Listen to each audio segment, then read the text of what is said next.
예수님이 성인이냐?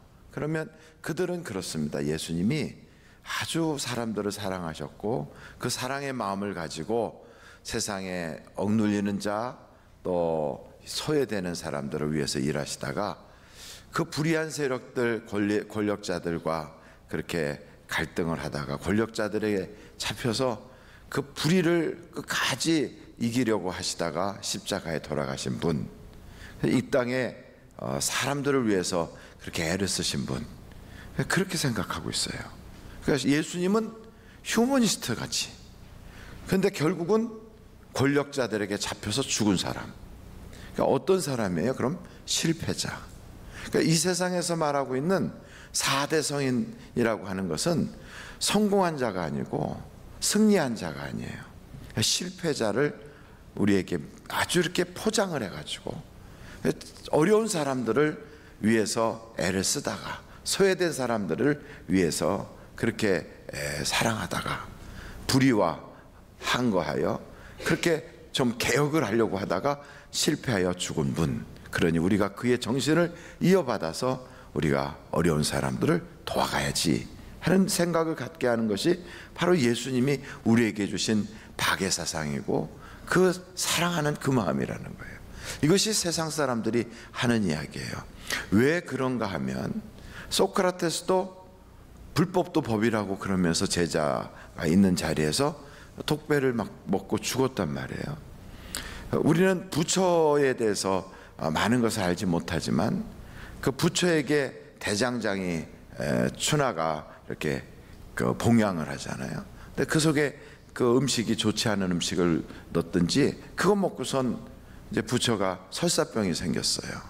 그래가지고 계속 설사를 하니까 이제 기진맥진하게 됐는데, 그런 가운데도 머리를 북쪽으로 하고 나무 두 그릇을 세우라고 그러고 그 사이에 이렇게 돗자리를 깔고 누워서 계속 설파하며 가르치다가 죽었다. 그것이 부처의 죽음의 모습이 나타나고 있거든요. 그래서 그 부처 상 중에 이렇게 머리 기대고 누워 있는 것은 죽을 때까지 가리켰다 해서 그런 정신을 이어받는, 부처는 뭔가 잘못 드셔가지고 설사병 얻어가지고 돌아가셨거든요. 공자는 73세 세상을 떠났는데 그 대공임이라고 하는 사람이 가서 공자가 병들었을 때 내가 보기에 당신이 죽게 생겼소. 그랬더니 공자가 그렇소. 어떻게 죽음을 당신은 두려우시오. 그랬더니 예, 나도 죽음이 두렵소. 왜 두렵소? 사는 것도 모르는데 죽은 다음에 어떻게 알겠소? 그러면서 죽음을 두려워하는데 자기의 그 사랑하는 제자들이 그렇게 자기보다 먼저 앞서서 죽는 걸 보고 그렇게 울다가 73세의 나이로 세상을 떠났어요. 그러니까 다 모든 4대 성인들이라고 하는 분들이 그렇게 다 죽었어요. 그리고 어느 면에서는 이렇게 사람에게 찾아온 이 사망의 권세를 이기질 못했어요. 그러니까 예수님도 그들 중에 하나로 갖다 놓는 거죠. 왜? 실패자라고 해서. 그러니까 인간의 모습으로 갖다 놓는 거예요. 인간은 죽음을 이길 수가 없거든요. 인간은 스스로 구원할 수 없거든요. 그런데 여러분, 이건 성경을 알지 못하고 예수님의 말씀을 알지 못하는 사람들이 자기 추측과 상상으로 한 이야기라면, 그럼 예수님은 스스로 어떤 분이셨는가? 예수님은 죽으러 가실 때 그 당사자이신 주님께서 그냥 마지못해서 할 수 없이 질질질 끌려가서 죽은 게 아니고요, 나는 이 땅에 죽으러 왔다. 목적이 분명했어요. 그러니까 왜 죽으러 왔느냐? 다른 사람들을 구원하려고 죽으러 왔다. 이 요한복음을 딱 보시면 요한복음이 이렇게 말씀하고 있어요. 한번 여러분 요한복음 1장부터 보실까요? 요한복음 1장 29절. 이튿날 요한이 예수께서 자기에게 나오심을 보고 이르되 보라. 뭐라고 그랬어요? 세상 죄를 지고 가는 하나님의 어린 양이로다. 그러니까 당시에 이 어린 양, 아사셀 양을 말하는데 이것은 죽어야 되는 거거든요. 모든 백성들의 죄를 다 짊어지고 그가 죽어야 이스라엘 백성들의 죄가 없어지는 거예요. 바로 그런 역할로 그가 오셨다. 그러면서 뭐라고 말하냐면 계속해서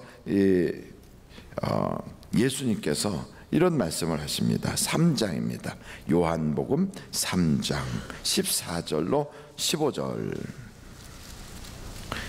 한번 같이 읽어보실까요? 시작. 모세가 광야에서 뱀을 든 것 같이 인자도 들려야 하리니 이는 그를 믿는 자마다 영생을 얻게 하려 하심이라. 그러니까 자신이 뱀이 이렇게 들린 것처럼, 장대에 들린 것처럼 그렇게 처형을 당해야, 그래야 모든 사람이 구원을 받는다, 이런 표현을 하고 계십니다. 예수님은 이 땅에 오실 때부터 나는 죽으러 왔다, 이것을 아주 단호하게 말씀하고 있습니다. 성경을 쭉 보다 보시면 예수님께서는 그냥 힘이 없어서 붙잡히거나 지혜가 없어서 그냥 뭐 어찌할 수가 없어서 잡힌 게 아니에요. 예수님께서는 이 모든 것은 내가 할 권세도 있고 안 할 권세도 있고, 내 생명을 버릴 권세도 있고 생명을 다시 찾을 권세도 있다. 그런데 내가 이것을 하는 이유는 나를 통하여 많은 사람들, 택함 받은 사람들의 죄를 씻고 구원하려 하심이라. 그래서 예수님은 분명하게 이 땅에 오셔서 십자가를 지고 돌아가시는 것이 어떤 분처럼 음식 잘못 드셔서 설사하다가 돌아가시거나, 아니면 나이 드셔서 숙환으로 돌아가시거나, 또 세상의 법을 어겨서 그냥 독배를 들고 돌아가신 분이 아니라, 그는 분명한 죽음에 대한 이유가 있었어요. 그 이유는 사망에 매여 두려워하는 자들을 놓아주기 위해서 그 당신이 직접 사망을 짊어지신 거거든요. 그 사망에 매어서 두려워하는 자를 놓아주려고 일부러 그 하나님이신 그분이, 하나님과 함께 천지를 창조하셨던 말씀이신 그분이 육신을 입고 이 땅에 오신 거예요. 그래서 겉보기에는 우리와 똑같은 육신을 가지고 계시다고요. 어머니의 몸에서부터 출생하여 어린 시절도 보내고 장성하여 100% 인간이란 말이에요. 그런 100% 인간으로 살면서 인간의 모든 죄를 다 담당하신 거예요. 그래서 그분이 네 가지를 담당하시게 되는데, 첫째, 사망 권세를 가진 마귀를 멸하시고요. 두 번째는 죽기를 무서워하는 자들을 다 해방시켜 놓아주시고요. 그리고 시험을 당하는 자들, 어려움을 당하고 고통을 당하는 자들을 도와주셔서 그 시험에서 이기게 하시고, 그리고 우리는 이 죄 때문에 결국 지옥 갈 것인데 이 죄를 없애주시기 위해서 이런 네 가지 이유 때문에 우리 주님이 십자가를 지신 거예요. 그러면 여러분, 십자가를 지고 돌아가신 분이 한두 분이 아니거든요. 그 당시에 식민지에서 그래도 의롭게 살려고 하거나, 또 로마 정부에 대항하거나 불의에 대해서 항의했던 사람들도 십자가를 진 사람들이 많아요. 억울하게 누명 쓰고 십자가 진 사람도 많고. 그러나 그 모든 사람들이 다 죽었어요. 근데 예수님은 죽음으로써 끝난 것이 아니라 다시 살아났다는 거예요. 그 살아난 증거들이 너무너무 많은 거예요. 왜 그분은 죽지 않고 다시 또 살아났느냐? 이유가 있어요. 그분이 그렇게 하심으로써 내 모든 죄를 다 갚았다는 걸 보여주시는 거잖아요. 한번 생각해 보세요. 죄를 지은 사람이 감옥에 갔어요. 아직도 감옥에 있다고 그러면 그 죄값을 다 지불한 걸까요? 아니면 죄값을 아직 지불하지 못한 걸까요? 아직 죄값을 다 지불하지 못하니까 감옥에 있는 거지요. 그가 나왔다 그러면 그것은 죄값을 다 지불한 거예요. 사망의 권세를 깨트리시고 죽음에서 나오셨다는 것은 사망의 권세와 그 값을 다 지불하셨다는 거예요. 그래서 예수님이 돌아가심으로 내 인생의 죄의 문제를 그분이 담당하셨고요, 그가 다시 살아나심으로 내가 온전한 구원을 받게 된 거란 말이죠. 그래서 예수님은 다시 살아나시게 된 거예요. 이 세상에 어떤 사람이 다시 살아날 수 있겠습니까? 그래서 그는 가르치신 그 모든 말씀들이 예사롭지가 않아서 사람들에게 랍비라고 불렸고요, 그리고 병든 자를 막 고치심으로 선지자들이 말씀하셨던 것을 그대로 다 이루어 주신, 선지자의 말씀을 온전히 완성하신 메시아시기도 하고, 그런데 그가 약속대로 십자가를 지고 돌아가셨다가 다시 살아나심으로 그는 능력으로 하나님이심을 증거하셨단 말이죠. 여러분, 이 말을 쉽게 그냥 이렇게 하지만 사람은 할 수 없는 일이에요. 어디까지 할 수 있느냐면 가르치는 건 할 수 있어요. 병든 자를 고치는 것까지도 사람이 할 수 있을 거예요. 근데 난치병, 불치병 이런 거는 거의 불가능하겠죠. 근데 예수님은 모든 병을 고치시고 귀신을 쫓아내셨다고 그랬어요. 그분은 정말로 메시아구나. 그분은 선지자들이 말했던 기름 부음 받은 자구나. 거기까지는 알았는데 그분이 돌아가셨다가 다시 살아나셨을 때, 그때 그 모든 제자들이 받았던 충격은 이분은 사람이 아니라 하나님이시구나를 알게 된 거예요. 여러분, 그래서 성경은 우리에게 끊임없이 예수님이 흘리신 그 피는 세상의 어떤 짐승이 흘린 피하고는 비교가 안 되는 거죠. 구약시대 때는 양을 잡고 염소와 소를 잡아서 그 피로 우리의 죄를 대신하게 했지만, 이제는 우리가 그게 아니라 예수 그리스도의 피로 우리의 죄를 씻게 했단 말이에요. 근데 그 피가 누구 피인가 봤더니 그냥 사람의 피인 줄 알았어요. 예수님이라고 하는 사람의 피인 줄 알았더니 그게 아니라 그분이 돌아가셨다가 다시 살아나시는 걸 보고 하나님의 피구나를 깨닫게 된 거죠. 여러분, 하나님의 피이기 때문에 시공을 초월해서 그 피는 역사가 나타나는 거예요. 그래서 2000년 전에 돌아가신 그분의 그 피가 지금도 우리에게 효염이 있고요, 우리가 얼굴도 대한 적이 없어도 그 피는 하나님의 피이기 때문에 모든 믿는 자들의 약속이 이루어지게 되어 있다는 거지요. 그래서 오늘도 우리가 예수를 처음 믿은 사람이라 할지라도, 비록 우리는 유대인은 아니고 이방 사람인 한국 사람이라 할지라도 예수를 나의 구주로 믿고 나의 모든 죄를 예수의 피로 씻김받기를 원한다고 고백하며 예수님을 그 주님으로 영접하면 그 순간 나를 위하여 흘리신 그 하나님 피, 예수의 피로 우리의 죄가 씻김받아서요, 우리는 죄의 저주 가운데 있는 것이 아니라 하나님께서 우리를 용서해 주신 하나님의 자녀의 자리로 옮겨지게 되는 거예요. 그러니까 여러분, 이 은혜가 얼마나 큰 은혜입니까?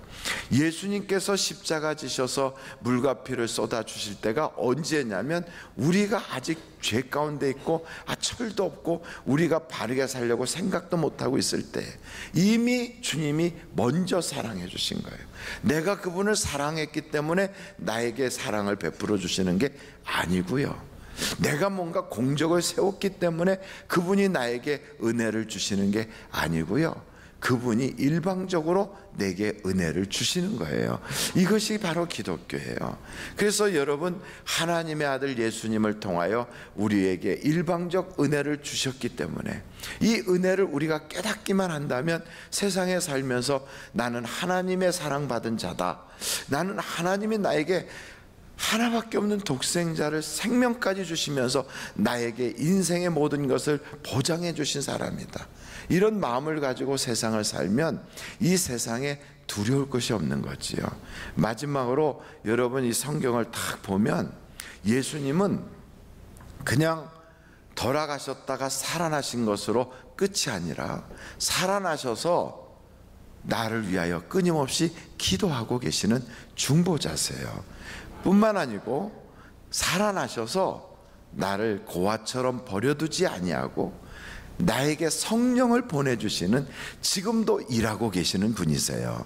그분은 나에게 성령도 보내주시고 날 위하여 중보기도 하시는 것뿐 아니라 나의 기도를 들어주셔서 하나님 아버지의 옆에서 나의 변호인이 되어주시고 나를 위하여 언제든지 보장해 주시는 구원자이시다, 이 말이지요. 그러니까 이 세상에 다윗이 말한 것처럼 하나님이 목자가 되시면 부족함이 없다고 말씀한 것처럼 우리 하나님이신 예수님이 내 인생의 참 목자가 되기 때문에 여러분, 그 예수를 믿으면 부족함이 없는 거예요.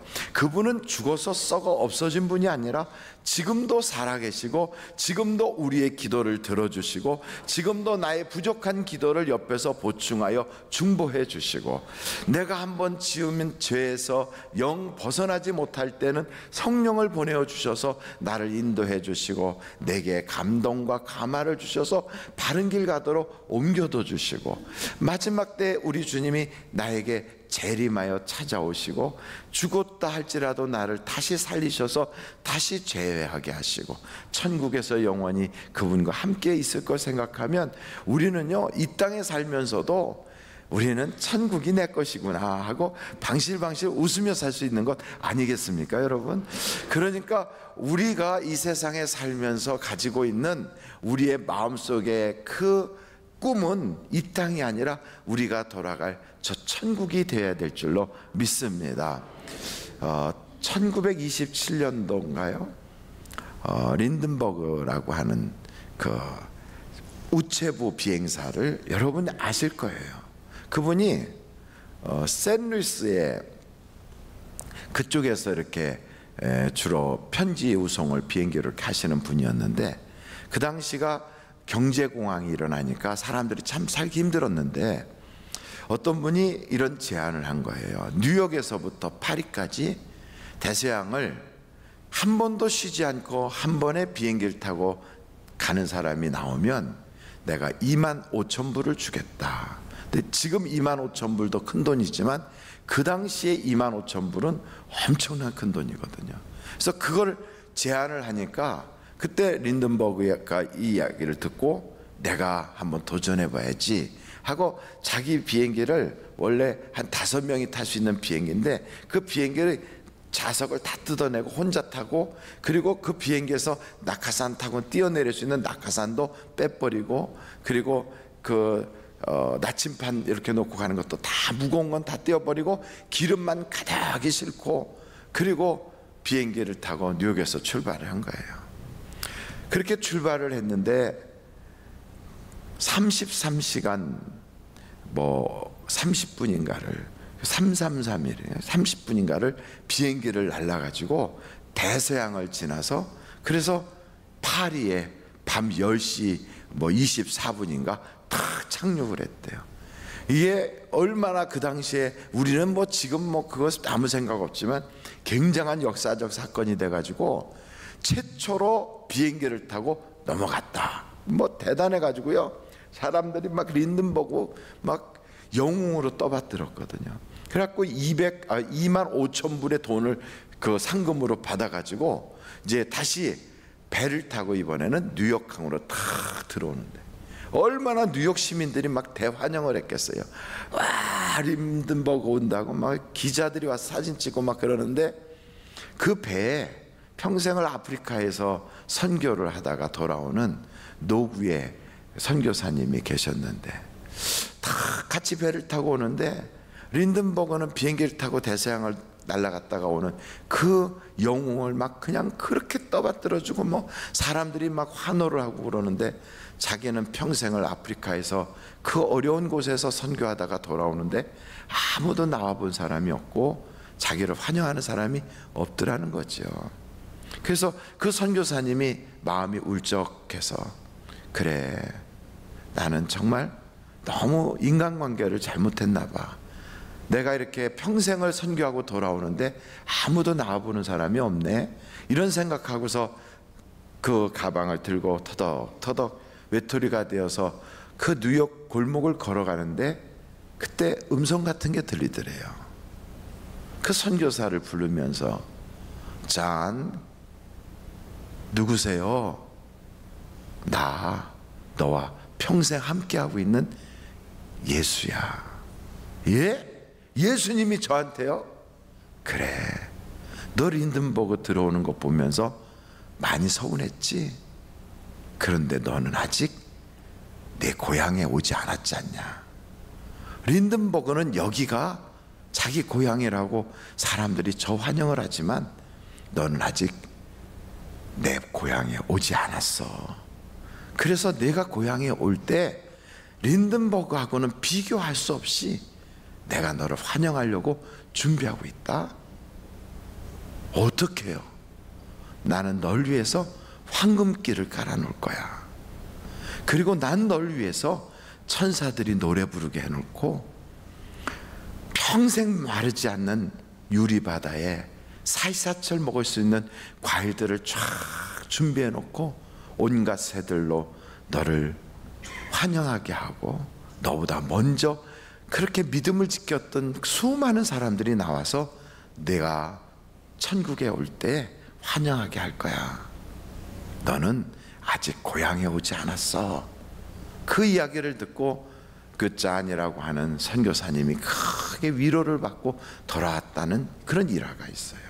여러분, 우리가 이 세상에 살지만 세상에서는 많은 사람이 나를 알아주지 못해도 우리의 고향에 탁 들어가면 그때 우리 하나님께서 달려갈 길을 달리고 믿음을 지키고 선한 싸움을 싸운 우리에게 멸관을 주시면서 12 진주문이 꽉 열리면서 천사장의 나팔소리와 수많은 천사들의 노랫소리에 우리 앞에 황금길을 깔아놓고 나를 기다리고 계시는 주님이 계시다는 걸 여러분 믿으시기를 간절히 바랍니다. 그걸 생각하면 이 세상에서 조금 유명하지 못해도, 세상 사는 것이 조금 불편해도, 우리가 이 세상에 사는 것이 내게는 많은 얻을 것이 없다 할지라도요, 우리는 저 천국에 있어요. 누가 그것을 예비해 놨습니까? 날 사랑하시는 예수님께서. 날 사랑하시는 예수님께서 날 위하여 물과 피를 쏟아서 십자가를 지시는 것으로 끝이 아니라, 그리고 나를 죄에서 의롭다고 구원해 주시고 지옥 갈 사람을 천국 가게 하는 그 정도로 끝이 아니라, 영원한 영생을 주시는 것으로 끝이 아니라, 나 평생에 부족함이 없도록 하나님이 천국을 나에게 그렇게 해주신대요. 황금길을 준비해 놓고 유리바다와 천사들조차도 부러워하는 놀라운 은혜의 자리로 우리를 끌고 가신대요.